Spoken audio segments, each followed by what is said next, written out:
Hi folks, it's Sage here with Hippie from the 49th.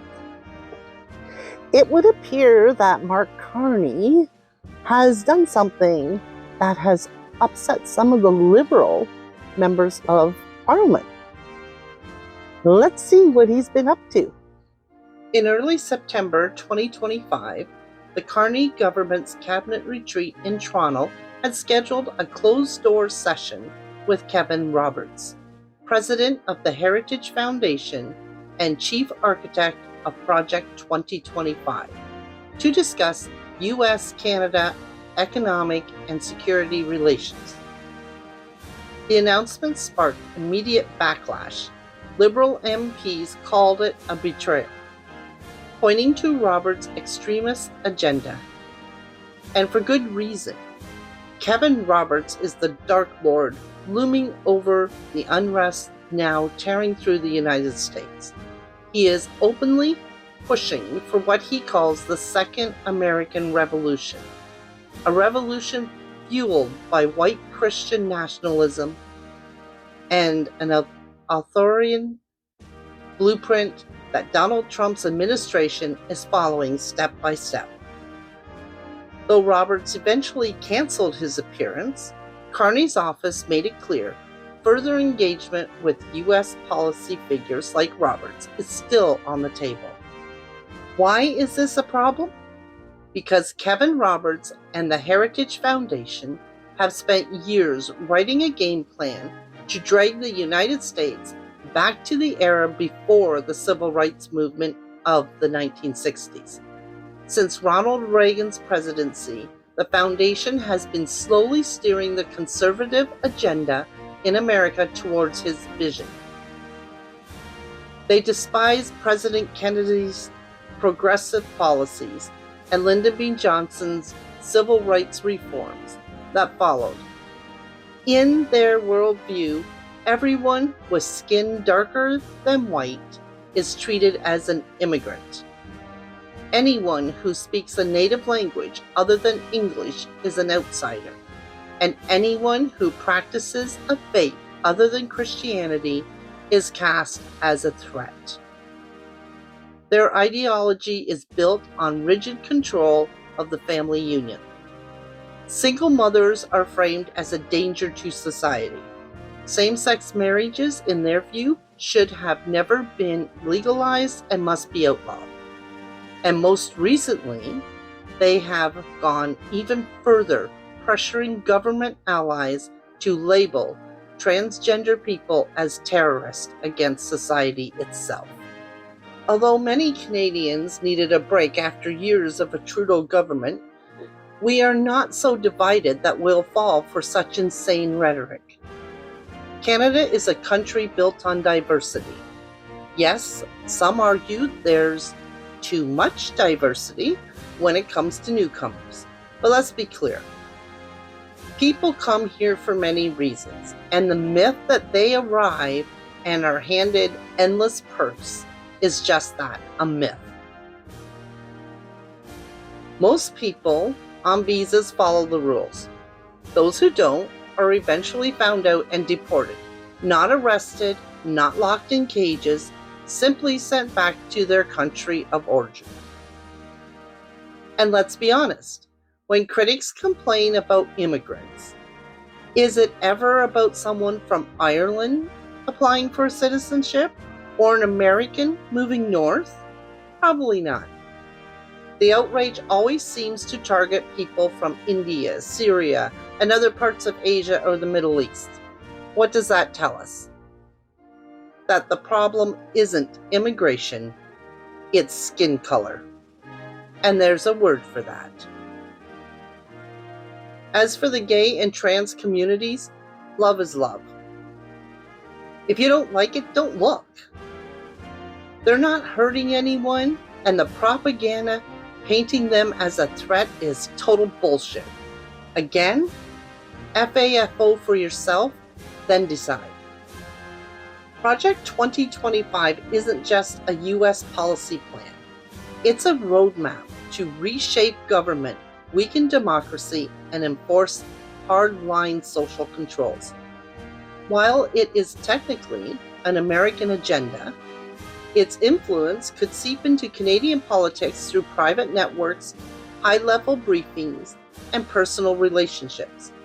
If U.S. extremism crosses the border, Canadians need to understand what's at stake.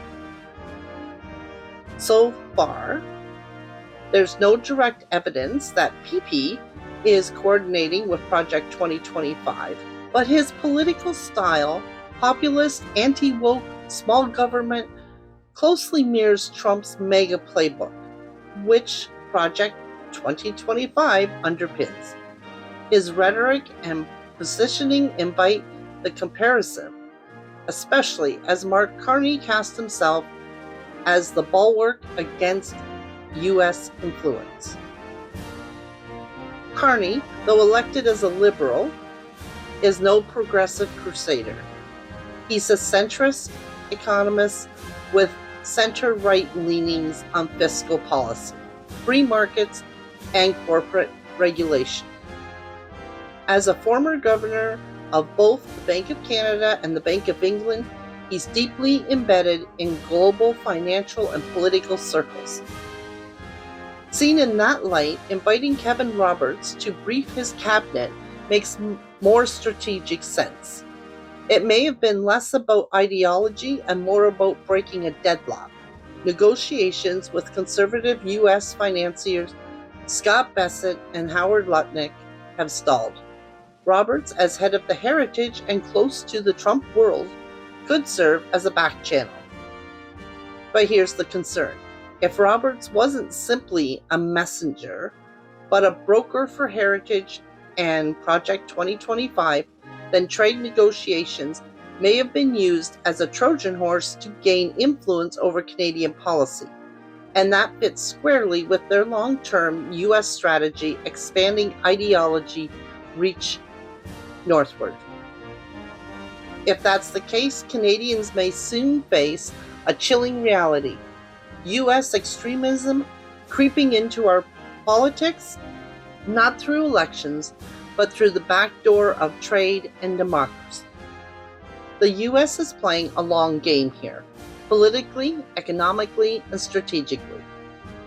Pete Hoekstra is the U.S. ambassador to Canada and a close friend of Trump's. He calls Canadians nasty, complains we won't buy U.S. products or jet down to their resorts, and acts baffled that Americans are still flooding our country. Well, Petey, wake up. Canada didn't threaten the U.S. Your clown in the Oval Office threatened Canada. The boycott wasn't ordered by Ottawa. It was a grassroots reaction by Canadians who saw those threats and decided for themselves. As for travel, maybe open your eyes. Your country now has masked men snatching people and shipping them off to God knows where. Kids are at risk. Vaccines are being canceled. Who thought it was a good idea to put an utter idiot like Robert Kennedy Jr. in charge of health policy? Oh, right. It was your clown in the Oval Office. Hoekstra is closely aligned with Kevin Roberts and the Heritage Foundation. If Hoekstra suggested bringing Roberts to Canada, it makes sense strategically. It gives Roberts a foot in Ottawa's door disguised as economic talks. Once he's inside, Heritage's agenda can seep into policy frameworks and trade negotiations. This isn't just left versus right. It's foreign ideological infiltration shaping Canadian policy, elections, and sovereignty. If Canadians don't pay attention, our laws may soon be written somewhere else. So do you think bringing Kevin Roberts to Canada to talk trade is a good idea? I think not. The tariff issue isn't just with Canada, it's global. And the reason is simple. Donald Trump has a bee in his bonnet and no real understanding of how tariffs actually work. As Carney pointed out, Canada is already operating under CUSMA, signed in 2019, which gives us the lowest U.S. tariffs. And as for good old Petey, let's be honest, he's not here to help Canada. His role is to divide and conquer, to sow distrust and weaken our unity. That's his agenda. And it's one Canadians should not take lightly. I'll be releasing a full video soon breaking down Project 2025 in detail, so stay tuned. There you have it, folks. You can voice your opinion as well by sending an email to the Prime Minister's office. The address is in the description below. If you like this video, smash the like button and hit subscribe. Until next time, don't be fooled by propaganda. Look for the facts. Stay grounded and stay groovy. Peace and love.